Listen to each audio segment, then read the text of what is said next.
9 जून 2025 यानी कि सोमवार का दिन, शिव सोमवार का दिन। और इस दिन अगर आप भोलेनाथ से जुड़ा हुआ एक उपाय कर लेते हैं तो आप जो चाहोगे भोलेनाथ से वो आपको देंगे और आपकी जो मनोकामना है वो पूरी होगी। क्योंकि शिव का सोमवार है, भोलेनाथ की पूजा अर्चना का विशेष दिन माना जाता है सोमवार का। भोलेनाथ को खुश करने के लिए, प्रसन्न करने के लिए सोमवार का दिन बहुत ही विशेष रूप से है। और इनको अगर आप प्रसन्न करना चाहते हो तो सोमवार के दिन एक बहुत ही छोटा सा उपाय अगर आप कर लेते हैं तो आपकी सभी मनोकामनाएं पूरी होती हैं। आप जो चाहोगे वो आपको मिलेगा। भोलेनाथ से जो आप मांगोगे वो आपको ज़रूर देंगे। बस पूरी सच्ची श्रद्धा से, पूरे दिल से आपको मांगना होगा। आपका विश्वास होना चाहिए। विश्वास ही सबसे बड़ी चीज़ होती है, ताकतवर। और आपका विश्वास है तो ये उपाय ज़रूर आपका सफल होगा। ये बहुत ही ज़्यादा अचूक उपाय है। आपको 8 तारीख को करना है, सोमवार का दिन है। 9 तारीख को, 8 को तो संडे है यानी कि आज।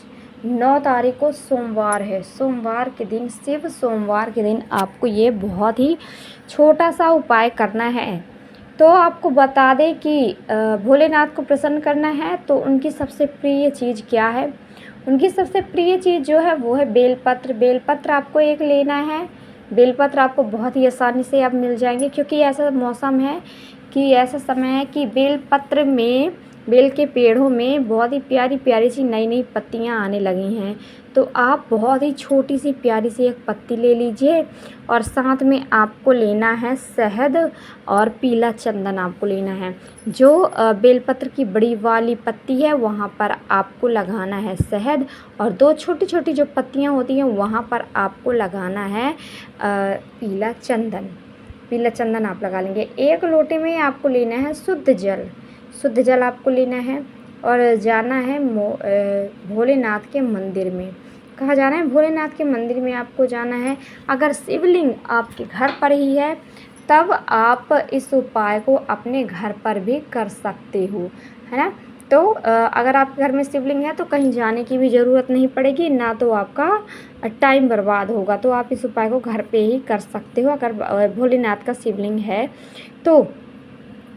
आपने ले लिया बेलपत्र, आपने ले लिया 1 लोटा जल। आपको साथ में लेना है अक्षत यानी थोड़े से चावल।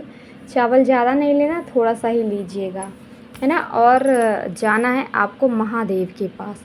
महादेव की मंदिर में जाना है। सबसे पहले आपको करना क्या है, आपने जो बेलपत्र ली है, आपने तैयार की है बेलपत्र, आपने शहद लगाया, हल्दी लगाया यानी कि पीला चंदन आपने लगाया और फिर ये जाकर हुआ तैयार बेलपत्र। तो आप बेलपत्र का क्या करना है, बेलपत्र को अर्पित करना है आपको। कहाँ पर? माता अशोक सुंदरी के स्थान पर बेलपत्र आपको अर्पित करना है। और फिर जब आप बेलपत्र अर्पित करेंगे तो भोलेनाथ का कुंदक रूप कुंदकेश्वर महादेव का स्मरण करना है। और फिर जो आपके पास 1 लोटा जल है, 1 लोटा जल आपको महादेव के ऊपर नीलकंठेश्वर महादेव का नाम स्मरण करते हुए आपको 1 लोटा जल अर्पित कर देना है। और फिर कुछ देर के लिए आपको करना क्या है, आपको जल अर्पित कर देना है महादेव के ऊपर नीलकंठेश्वर महादेव का नाम स्मरण करते हुए और फिर वापस आ जाना है अपने घर। ये आपका उपाय पूरा हो गया। और अक्षत जो आपने लिए थे, चावल आप अर्पित करेंगे, महादेव के ऊपर छिड़काव कर देंगे। ये उपाय था, बहुत ही प्यारा सा उपाय, बहुत ही अचूक उपाय। इस उपाय को करने से आपकी सभी मनोकामनाएं पूरी होती हैं। आप जो चाहोगे वो आपको ज़रूर मिलेगा। तो ये था हमारा पहला उपाय। तो चलिए अब हम बात कर लेते हैं हमारे दूसरे उपाय के लिए। दूसरा उपाय आपको कैसे करना है? दूसरा उपाय करने के लिए आपको चाहिए है 5 काली मिर्च। 5 काली मिर्च आपको लेनी है। काली मिर्च खंडित हुई नहीं होनी चाहिए, साबुत काली मिर्च लेना है। इन काली मिर्च को लेकर आपको घूमना है अपने घर में। अपने पूरे घर में घूम लीजिए इन काली मिर्चों को लेकर। और फिर आपको करना क्या है, आप 1 लोटा जल ले लीजिए, शुद्ध जल, और उसके अंदर थोड़ा सा गंगा जल डाल लीजिए और इन चीज़ों को लेके जाना है महादेव के पास। भोलेनाथ के शिवलिंग के पास जाने के बाद करना क्या है, सर्वप्रथम आपको जो आपने काली मिर्च ली हैं उन्हें लेना है और एक एक करके आपको भोलेनाथ के परिवार जो हैं, आपको तो पता ही होगा भोलेनाथ का जो परिवार है उनके शिवलिंग पर ही विराजमान है। तो एक काली मिर्च भगवान गणेश के पास, एक काली मिर्च कार्तिकेय के पास, तीसरी काली मिर्च माता अशोक सुंदरी के पास, चौथी काली मिर्च माता पार्वती की हस्तकमल पर, है ना, और पांचवी भोलेनाथ के ऊपर अर्पित करनी है। भोलेनाथ का एक बहुत ही प्यारा सा नाम है, वो है कुंदकेश्वर महादेव का नाम स्मरण करते हुए आपको ये काली मिर्च अर्पित करना है। और आपने जो 1 लोटा जल लिया है, 1 लोटा जल आपको लास्ट में महादेव को अर्पित कर देना है, नीलकंठेश्वर महादेव का स्मरण करते हुए ये आपको करना है।